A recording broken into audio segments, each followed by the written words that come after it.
Before the TV show Friends aired on September 22, 1994, the cast members were pretty unknown. The director told them that he had a good feeling about the show, though, and they flew the cast to Las Vegas. They were told to live it up while they could still enjoy their anonymity.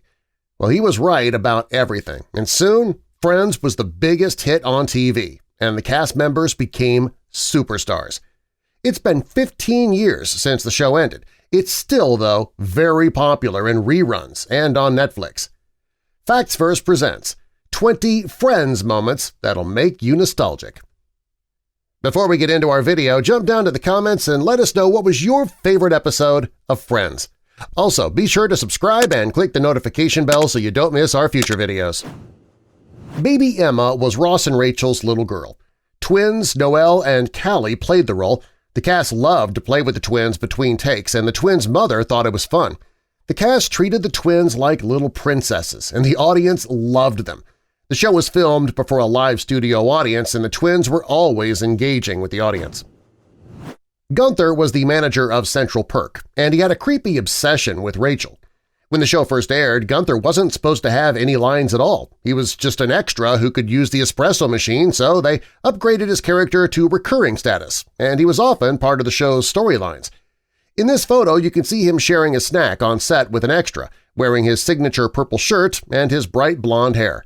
Speaking of his hair, a friend offered to bleach it for him before the show, and the director loved it. After starring on the show, he had to bleach his hair every week for the full 10 years the show ran. Before the female cast got to know Matt LeBlanc, they were nervous about working with him. They knew that he was a Levi's model from Massachusetts and his father was a mechanic. Jennifer Aniston admits that she had some preconceived notions about male models and it kind of made her nervous. After getting to know him, though, she says she felt as comfortable with Matt as she did with Lisa Kudrow and Courtney Cox. Ross and Rachel went back and forth plenty of times, and at the end of the series things finally worked out for them. As an on-screen couple, they spent about 6 years apart, so they had to work hard to keep their chemistry going.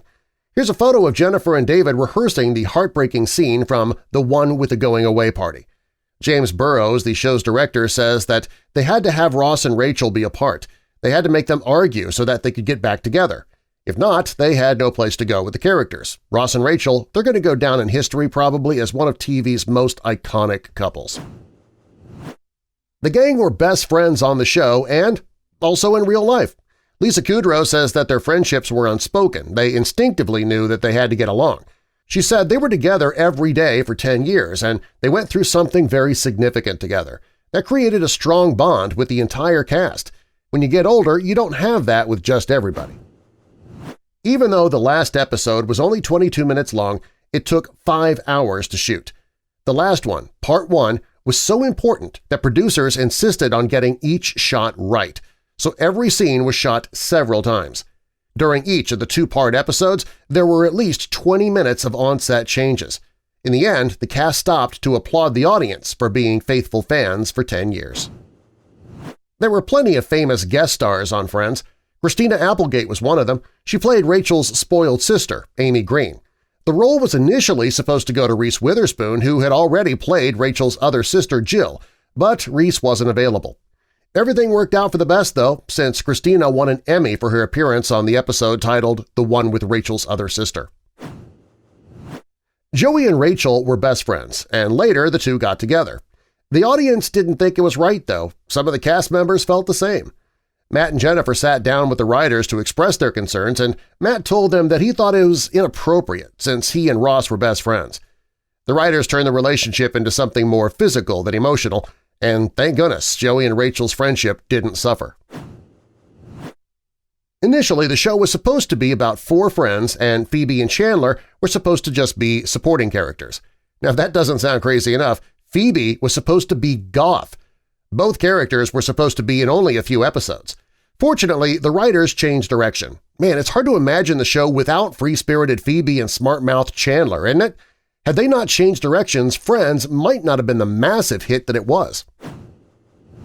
David Schwimmer was the first actor cast in the show, and the role was written specifically for him.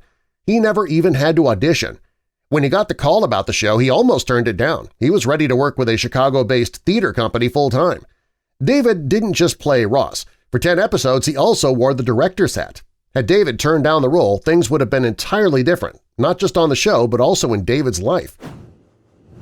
All of the cast members were best friends off-set and on, and you can see that in this picture. Things weren't always fun and games, though. The cast had their own share of heartaches and problems during the course of the show, as all of us do. Matthew Perry went through the most. He struggled with addiction during most of the show. He admits to having no memory of working on Friends for 3 of those 10 years.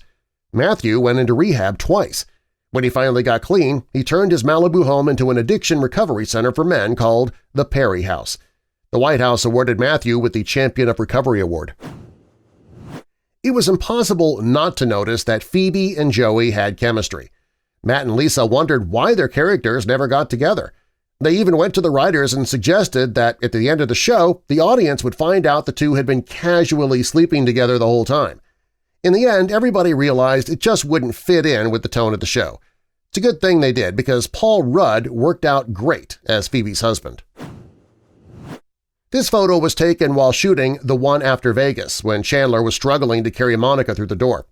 Scott Silveri, the show's writer, says that Chandler and Monica's relationship is part of the reason the show lasted as long as it did. If it were just Ross and Rachel the whole time, the show would have slowed down too much to keep going. The secret relationship and then the couple's dynamic was incredible to watch. Before filming each episode, the cast huddled together to wish one another good luck. Here's a photo of the last good luck huddle before shooting the last episode. For the entire cast, it was very emotional. They spent a lot of time in hair and makeup while working on the last episode because they were all crying all the time and their makeup was dripping off. David says that it was hard filming that episode because it was the moment they all dreaded. Even the crew was in tears while shooting the last episode. Lisa Kudrow's pregnancy was written into the show. During one episode, Monica couldn't help but try on Emily's wedding dress, and Phoebe wanted to get in on the fun. Lisa was pregnant at the time, and the crew had trouble finding a wedding dress that would fit her.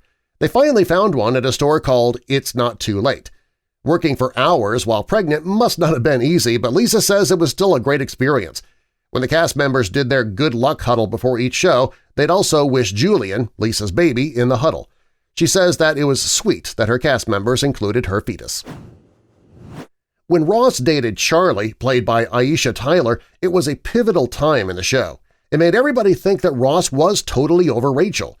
Aisha was also the first African-American recurring cast member. She says that she was welcomed with open arms to the show and that the cast members were great, even though it was a bit intimidating. After shooting her first episode, Matthew Perry told Aisha to get ready for her life to change, and it did. Greg Kinnear guest-starred with Aisha as well, and those episodes were wonderful. Here's yet another photo of Joey and Rachel looking cute. They were always good friends, but when the two became roommates, they got a lot closer. Jennifer says it was important to her that the cast was just as close on-screen as they were off. During her downtime, Courtney often spent time studying her lines. Before the show started, Courtney was cast to play Rachel. When she read Monica's lines, though, she asked to play Monica instead. Courtney says that she's more like Monica than Rachel. Fortunately, they let her take on the role of Monica because it's really hard to picture it any other way. This photo was taken before filming the last episode of the show. From the very beginning, David suggested that they demand to be all paid the same salary. During Season 1, they earned $22,000 per episode. By 1997, their salaries increased to $100,000 per episode. By the show's end, every cast member was making $1 million per episode. It was the first time in television history that a cast banded together to demand equal pay for equal work. Just goes to show how close those people really were. The cast was always looking out for each other.